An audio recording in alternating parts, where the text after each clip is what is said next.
the US dollar system wants as many people using it and as much velocity as possible because that means that there is always more dollar demand. If more people are holding dollars, using it as their unit of account, and using it as their medium of exchange, then the US government can just continue to print treasuries and more debt and shovel it off into the people that are exiting their local currencies and going into dollars. The world gets more and more dollarized.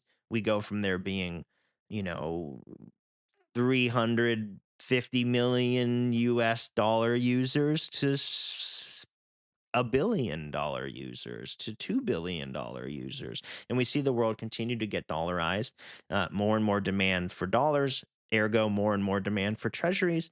And the US government is very happy. They found a way to use technology to increase the network effects of the US dollar, and therefore they have to worry less about finding demand for their treasuries that they're trying to sell. So it's a win-win-win-win, for the U.S. government to allow stablecoins to proliferate across the global South, and that's why we see so many people shill and sell stablecoins as this altruistic technology that allows people that are under fiat regimes and inappropriate fiscal policy to be able to have access to good money, to stable dollars. And it's really sold this way. It's banking the unbanked.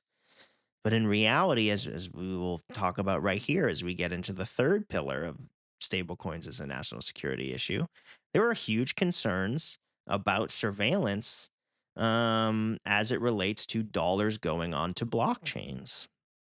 So while this technology is sold as this wonderful thing for the global South, this altruistic good that now they have access to dollars, well, it's not like dollars haven't been debased, 90% since the 70s. It's not like the dollar system hasn't shown serious cracks in its ability to hold value and that inflation hasn't been super high. Sure, it might be better than some of the local currencies in many ways, and it's been more stable in that sense. Sure.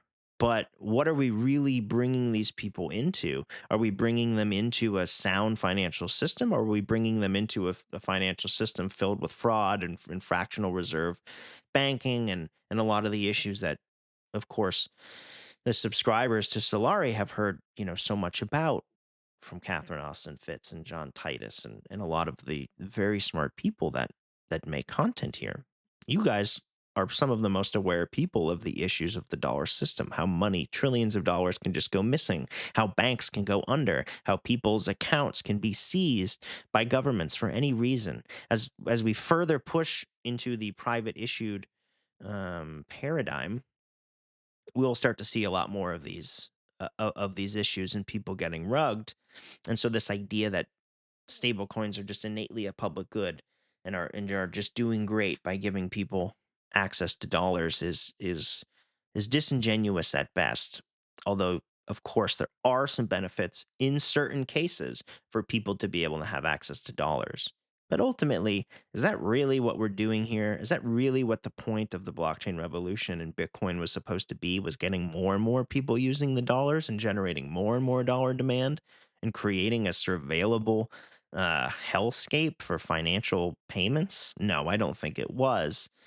But then again, that's where we are now.